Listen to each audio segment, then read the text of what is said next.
Hello friends, ओम नमः शिवाय। हमने वेब ऑप्टिक्स की बुक जो है शुरू कर दी है। ठीक है, तो हम साथ साथ में जो आपकी बुक है स्टैटिस्टिकल फिजिक्स, ठीक है, उन उसको भी शुरू करेंगे। तो इस बुक का जो फर्स्ट जो चैप्टर है आपका वो है basic idea of statistical physics. ठीक है, तो स्टैटिस्टिकल फिजिक्स क्या होती है, सबसे पहले हमें ये पता होना चाहिए कि हाँ स्टैटिस्टिकल फिजिक्स क्या चीज़ है।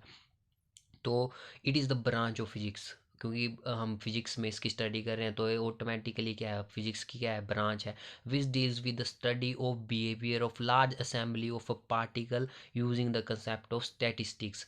कि इसमें हम सिंपल से बोलने का मतलब ये है कि स्टैटिस्टिक्स में, स्टैटिस्टिकल फिजिक्स में आप जो है किसी सिस्टम में जो पार्टिकल्स हैं, लार्ज नंबर ऑफ पार्टिकल्स हैं किसी सिस्टम में, उसके बिहेवियर को स्टडी करेंगे कि उसमें क्या माइक्रोस्टेट है, किसी सिस्टम में कितने पार्टिकल्स हैं, क्या उसकी माइक्रोस्टेट है, क्या उसकी मैक्रोस्टेट है। बोलने का ये मतलब है, स्टैटिस्टिक का कंसेप्ट यूज़ करेगा। अब स्टैटिस्टिक्स आपने पढ़ी है, ये स्टैटिस्टिक्स जो टर्म है कि स्टैटिस्टिक्स की होती क्या है, तो सिंपल स्टैटिस्टिक्स भी क्या एक ब्रांच ऑफ साइंस है, या मैथ्स में भी आप पढ़ते हैं, जिसमें आप क्या करते हैं, which deal with the collection की, आपने किसी डाटा की क्लासिफिकेशन की, प्रेजेंटेशन की, एनालिसिस की and interpretation of numerical data. जैसे मान लो मैं एक एग्जांपल देता हूँ। जैसे आप जो है अपनी क्लास का एक सर्वे कर रहे हो कि आपने अपनी क्लास में बच्चों की हाइट मेज़र की और देखी कि इतनी 5 फुट 5 इंच जिन बच्चों की हाइट है, तो उनके आपने डाटा कलेक्ट किया कि हाँ इतने बच्चे हैं क्लास में जिनकी इतनी हाइट है, किसकी 5 फुट 5 इंच से कम हाइट है, तो उसके उन बच्चों का भी आपने डाटा कलेक्ट किया किसकी 5 फुट 5 इंच से ज़्यादा हाइट है। ठीक है, तो आपने क्या किया, एक डाटा की क्या की कलेक्शन की, मतलब कि हाइट का डाटा आपने अपनी क्लास के बच्चों का कलेक्ट किया। तो स्टैटिस्टिक्स भी वही है। ठीक है, कि it is the branch of science कि आप क्या करेंगे इसमें कि कलेक्शन ऑफ डाटा, मतलब which deals with the collection, classification, presentation, analysis, interpretation of numerical data.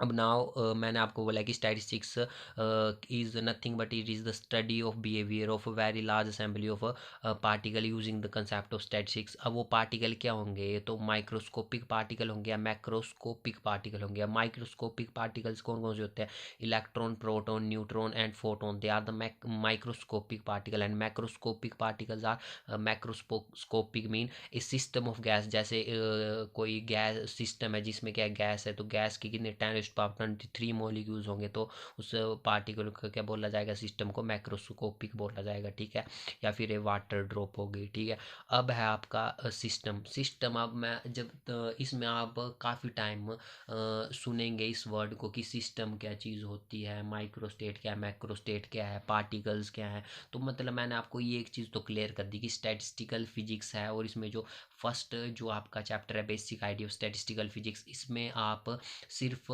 Study करोगे पार्टिकल के बिहेवियर को कि जितने जितने ज़्यादा पार्टिकल्स होंगे उनका बिहेवियर कैसा है, क्या उसकी माइक्रोस्टेट है, क्या उसके मैक्रोस्टेट है। ये टर्म मैं आगे एक्सप्लेन करूंगा मैं, माइक्रोस्टेट एंड मैक्रोस्टेट। तो सिस्टम क्या चीज़ है, system is any object of interest, मतलब कि जो ऑब्जेक्ट की आप एनालिसिस कर रहे हो, ये इंटरेस्ट का जो है आपका क्या है, ऑब्जेक्ट है। ठीक है, इस डिफाइन एज सिस्टम। अब एक्सपेरिमेंट है। अब देखो ये सारी टर्में आगे जितनी में आई ये आपने की हुई हैं, बट ये है कि डिफाइन करना, मतलब डिफाइन नहीं कर पाते हम। ठीक है, समझ हमको होती है कि ये चीज़ है, बट डिफाइन नहीं कर पाते। तो देखो एक्सपेरिमेंट क्या है, the process of observing a phenomena under deliberately arranged condition to obtain the answer to certain question connected with phenomenon.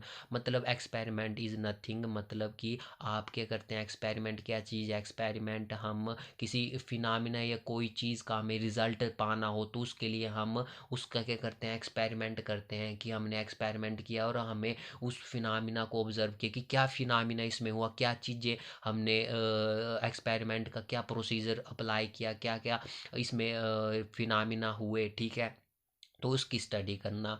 ठीक है, तो उसको क्या बोलते हैं, उसको बोलते हैं एक्सपेरिमेंट। और ताकि हमें क्या मिल सके, अपने क्वेश्चन जो उस फिनोमिना से रिलेटेड था, उस एक्सपेरिमेंट से रिलेटेड था, जिसके लिए हमने वो परफॉर्म किया, उस रिजल्ट से रिलेटेड था, ताकि हम उसका क्या कर सके, रिजल्ट मतलब रिजल्ट फाइंड आउट कर सके, तो उसको बोलेंगे एक्सपेरिमेंट। देखो ये लिखा है कि the process of observing a phenomena, अपने फिनोमिना को ऑब्जर्व करना है अंडर डेलिबरेटली अरेंज कंडीशन, जो भी कंडीशन होगी। जैसे मान लो आप रूम टेम्परेचर पे कोई एक्सपेरिमेंट परफॉर्म करे हो तो रूम टेम्परेचर उसका क्या होगा, फिर प्रेशर क्या होगा, ठीक है। And to obtain the answer to certain question connected with the phenomena की उसका क्या आपने क्या करना है, आंसर ऑब्टेन करना है जो कि उस फिनोमेना से रिलेटेड होगा, तभी तो आप एक्सपेरिमेंट परफॉर्म कर रहे हैं अपने जो आपका क्वेश्चन है, आपका जो आपको जो रिजल्ट चाहिए, मतलब उसके लिए आप एक्सपेरिमेंट को परफॉर्म करते हो। अब ट्रायल क्या है, the performance of an experiment for the purpose of collecting data is called trial. Trial का मतलब आपने सुना होगा कि जैसे आप रनिंग करते हो तो आप क्या करते हो, जैसे ट्रायल देते हो कि मतलब मैं 1600 मीटर 5 मिनट 30 सेकंड में कर लेता हूँ या 6 मिनट में कर देता हूँ, तो वो क्या है, आपका एक ट्रायल है, मतलब कि आप इतने इस पे ही अपनी रनिंग कंप्लीट करते हो। तो वैसे ही the performance of experiment for purpose of collecting data, कि आपने क्या किया, एक्सपेरिमेंट को परफॉर्म करना है, क्यों परफॉर्म करना है, ताकि आप क्या कर सकें, डाटा कलेक्ट कर सकें, अपना रिजल्ट फाइंड आउट कर सकें, दैट इज ट्रायल, ठीक है। रैंडम ट्रायल क्या होता है, random trial if the outcome of a trial depend upon chance and so can not predicted uniquely, मतलब कि आपकी आउटकम जो आपका रिजल्ट है, आउटकम का मतलब होता है रिजल्ट है किसी ट्रायल, जब आपने trial is nothing but it is performance of experiment, simple इतना याद रखो, ठीक है। तो जो आपने रैंडम ट्रायल का मतलब जो आपकी आउटकम है ट्रायल, आपने आपकी ट्रायल की वो डिपेंड करे चांस पर, and can not predicted uniquely, आप उसको प्रिडिक्ट ना कर सकें। जैसे कि मैं आपको एग्जांपल दूंगा अब, ठीक है, अब इजीली आप समझ पाएंगे, ठीक है। तो एग्जांपल में है the trial such as tossing a coin. अब मैंने क्या बोला, रैंडम ट्रायल के होते हैं कि उसकी जो आउटकम है वो सिर्फ चांस पर डिपेंड करे और वो प्रिडिक्ट नहीं की जा सकती है यूनिकली, कि आप प्रिडिक्ट नहीं कर सकते उसको। देखो अब एग्जांपल में क्या है कि the trial such as tossing a coin, rolling a die, ठीक है, ड्रॉइंग ए कार्ड। अब देखो आप कॉइन को टॉस कर रहे हो, किसी सिंगल कॉइन को टॉस कर रहे हो, तो कॉइन में क्या होता है, हेड एंड टेल होता है, तो आपने टॉस किया तो या तो हेड आएगा या तो टेल आएगा, ठीक है। अब आप ऐसे गैस नहीं कर सकते डायरेक्टली कि हाँ यार हेड ही आएगा, कोई पता नहीं, हेड भी आ सकता है, ऐसा जरूरी नहीं है, हेड भी आ सकता है, बट ये नहीं कि हर बार ही हेड आएगा, टेल भी तो आएगा, ठीक है। तो इक्वल प्रोबेबिलिटी है ना दोनों की, हेड आने की भी और टेल आने की भी, ठीक है। तो वही है कि if the outcome of the trial जो है, आपकी जो ट्रायल की आउटकम है डिपेंड अपॉन चांस, चांस पर डिपेंड करे कि हेड आने का चांस भी क्या है, 1/2 है, कि 1/2 प्रोबेबिलिटी है, मतलब चांसेस वट चांसेस प्रोबेबिलिटी, ठीक है, कि उसकी प्रोबेबिलिटी क्या आने की 1/2 है, वैसे ही टेल आने की प्रोबेबिलिटी 1/2 है। अब इवेंट क्या चीज़ है, इवेंट क्या है, जो आउटकम आई ट्रायल को परफॉर्म करने के बाद, जो एक्सपेरिमेंट को परफॉर्म करने के बाद जो आपकी outcome I, that is event. अब इक्वली लाइकली इवेंट्स क्या होते हैं, देखो द इवेंट, इनके मैंने एग्जाम्पल लिखे हैं, एग्जाम्पल पूरा कुछ बता देते हैं कि क्या बोलने का मतलब। इक्वली लाइकली, इक्वली से सबसे आपके समझते हैं कि बराबर की चीज़ें होनी चाहिए कोई, है ना। तो the event are said to be equally likely when there is no reason to expect any one of the them in the preference of other. For example, अब देखना एग्जाम्पल सब कुछ क्लियर कर देगा। For example when it toss, we toss a coin, ठीक है, एक तो कॉइन को आपने टॉस किया, या तो आपका आएगा हेड आएगा या तो टेल आएगा, ठीक है। तो head and tail are equally likely events, बोलने का मतलब ये है कि जब आपने कोई सिंगल कॉइन लिया और उसको टॉस किया, तो कॉइन में क्या होते हैं, एक तो हेड होता है एक टेल होता है, ठीक है।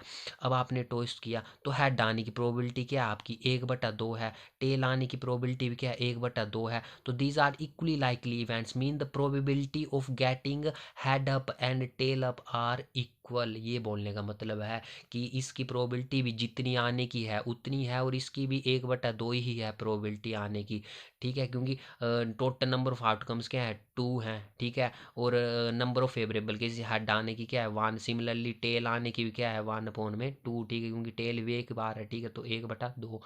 अब ना एग्जॉस्टिव इवेंट के होते हैं, एग्जॉस्टिव इवेंट होते हैं total number of all possible outcome of a trial are called exhaustive event. अब मैं बताता हूँ एग्जांपल से।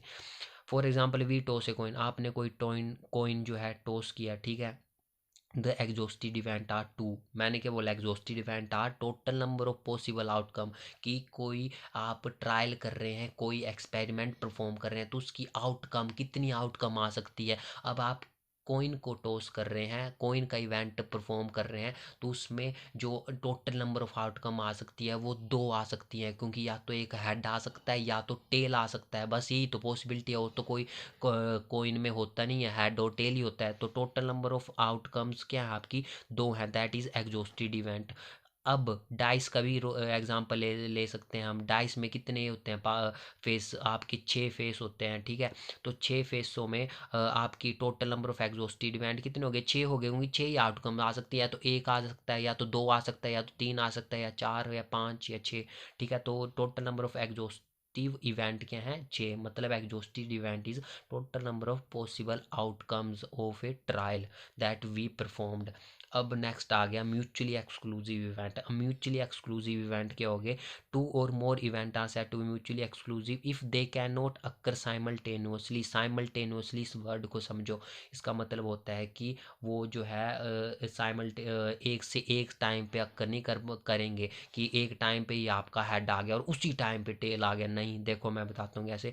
For example when we toss a coin there are 2 mutually exclusive event, head up and tail up, only one of them can occur as a result of trial. ये तो आपको दिखती सी बात है, जब आप सिक्का उछालते हो तो या तो हेड आएगा या तो टेल आएगा। ऐसा कभी नहीं होगा कि दोनों सिक्का उछाला और दोनों ही आगे, कैसे हो सकता है यार। ये तो कॉमन सेंस की बात है ना, कि कॉइन उछालोगे तो एक टाइम पे एक ही चीज़ आती है। साइमल्टेनियसली का मतलब होता है one thing at a time, एक ही चीज़ होती है एक समय पे, ठीक है। 2 चीज़ें नहीं होंगी। अब नेक्स्ट है आपका फेवरेबल इवेंट। क्या होते हैं फेवरेबल इवेंट, नाम से ही क्लियर है कि the event which ensure the occurrence of a particular outcome. देखो डेफिनेशन बेशक आपको थोड़ी मतलब ऐसे लग रही होगी अजीब सी, बट जो एग्जांपल है ना वो सब कुछ समझा दे रहा है, ठीक है। अब देखो example, when we throw 2 dice, मान लो आपने 2 डाइस थ्रो की, फिर से डेफिनेशन समझ लो, the event which ensure the occurrence of a particular outcome है। यहाँ पे आउटकम को अक्रेंस आउटकम होती तो आउटकम का आ जाना था आपका एग्जॉस्टिव इवेंट, क्योंकि exhaustive event is nothing but total number of outcomes. क्या आउटकम्स हैं उस इवेंट की, but here is occurrences of a particular event, की कोई पर्टिकुलर चीज़ की ये आनी चाहिए तो यही आनी चाहिए। अब देखो कैसे, सपोज वी थ्रो 2 डाइस, अब दो डाइस को आप थ्रो कर रहे हैं, एक हाथ में एक ले ली, दूसरे हाथ में दूसरी ले ली और दोनों फेंक दी आपने, ठीक है। तो the number of cases in which the sum of dots, जो उसके ऊपर जो मतलब डॉट्स को रहने दो यहाँ पे, उसके ऊपर जो नंबर होंगे उनका सम 7 आना चाहिए। मतलब बोलने का ये मतलब है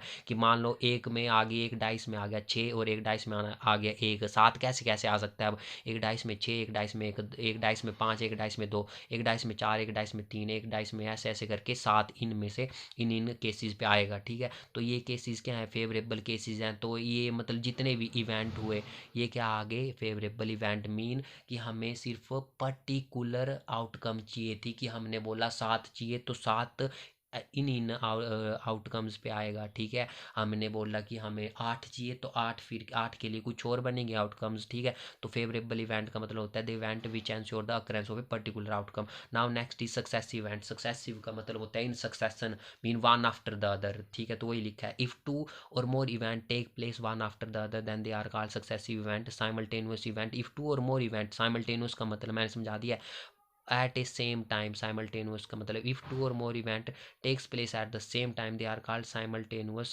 event, ठीक है। इंडिपेंडेंट इवेंट, इंडिपेंडेंट इवेंट क्या होते हैं, 2 event are said to be independent events if the occurrence of one any one of them does not influence the other.